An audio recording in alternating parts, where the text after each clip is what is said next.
తెలంగాణ రాష్ట్రంలో త్వరలో కొత్త పెన్షన్లు ఇవ్వాలని చెప్పేసి రేవంత్ రెడ్డి ప్రభుత్వం నిర్ణయం తీసుకున్నట్లుగా ఒక అప్డేట్ వచ్చిందండి. మనం ఇప్పుడు ఆ అప్డేట్ మీద తెలుసుకుందాం. అర్హుల జాబితా సిద్ధం చేయాలని చెప్పేసి కలెక్టర్లకు ప్రభుత్వం ఆదేశాలు జారీ చేసినట్లుగా చెప్తున్నారు. నూతన ఆసరా పింఛన్లు మంజూరు చేయాలని రాష్ట్ర ప్రభుత్వం భావిస్తూ ఉంది. అర్హుల జాబితాలు సిద్ధం చేయాలని ఆదేశాలు జారీ చేసిందని కాంగ్రెస్ ప్రభుత్వం అధికారంలోకి వచ్చాక నూతన పెన్షన్ల మంజూరుకు దరఖాస్తులు స్వీకరించింది.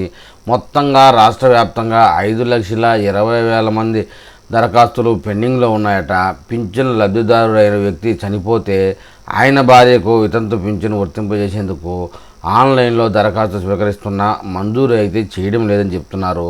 పింఛన్లపై ఇటీవల సమీక్ష నిర్వహించిన పేదరిక నిర్మూలన సంస్థ సెర్ప్ పెండింగ్ దరఖాస్తులు భారీగా ఉన్నందున కొత్త పింఛన్ల మంజూరుకు ప్రతిపాదనలు సిద్ధం చేయాలని నిర్ణయించింది. దీనికి అనుగుణంగా కలెక్టర్లకు ఆదేశాలు కూడా ఇచ్చింది. గ్రామాల్లో పంచాయతీ కార్యదర్శులు, పట్టణాల్లో, నగరాల్లో బిల్ కలెక్టర్ల ద్వారా దరఖాస్తులపై క్షేత్ర పరిశీలనలు చేయించాలని పేర్కొందండి.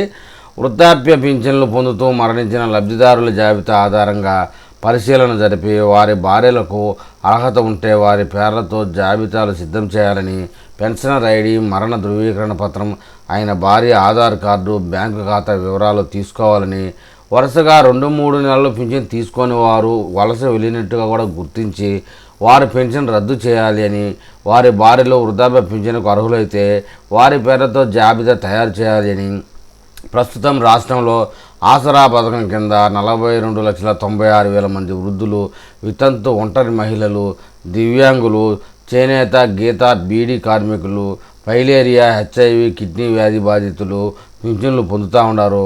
సాధారణ పింఛను నెలకు 2,016, దివ్యాంగులకు 4,016 ఇస్తున్నారండి. పింఛన్ పెంచే విషయమై ఇంకా నిర్ణయం తీసుకోవాల్సింది.